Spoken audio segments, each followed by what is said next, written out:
महापालिका आरोग्य विभागाने उष्माघात कृती आराखडा राबवण्याचा निर्णय घेतला आहे, अशी माहिती आरोग्य अधिकारी डॉक्टर राखी माने यांनी दिली।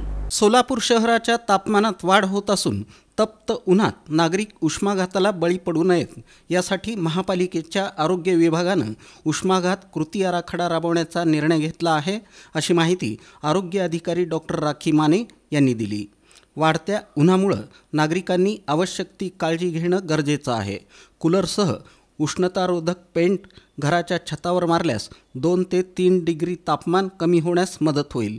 शहरात विविध जागी सेवाभावी संस्थांतर्फे पाणपोईची व्यवस्था केल्यास नागरिकांची सोय होईल।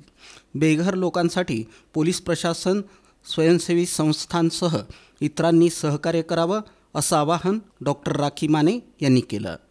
ट्रॅफिक सिग्नल दुपारी बंद ठेवणं, सार्वजनिक खेळांचं आयोजन दुपारी न करणं, सार्वजनिक बगीचे सुरू राहण्याच्या वेळेत वाढ करणं, बांधकाम कंत्राटदाराद्वारे मजुरांच्या कामाच्या वेळेत बदल आणि जनजागृती करण्याच्या सूचना नागरी आरोग्य केंद्राद्वारे दिल्या आहेत। रुग्णवाहिकेचा यात सहभाग करण्याच्या सूचना दिल्या आहेत, असंही डॉक्टर माने यांनी स्पष्ट केलं। सकाळी किंवा सायंकाळी शक्यतो कमी तापमान असताना कामं करावीत। सैल पांढऱ्या रंगाचे कपडे वापरावेत।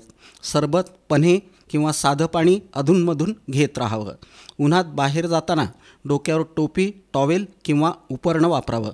उन्हात बाहेर पडताना गॉगल किंवा चष्म्याचा वापर करावा। लहान मुलं किंवा प्राण्यांना कारमध्ये बंद करून घेऊन जाऊ नये।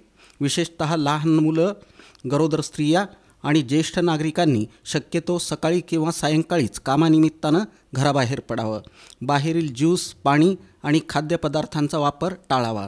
शक्यतो फिल्टरचं पाणी, ताक, लिंबू सरबत, नारळ पाणी यांचा वापर करावा, असं आवाहन आरोग्य अधिकारी डॉक्टर राखी माने यांनी केलं।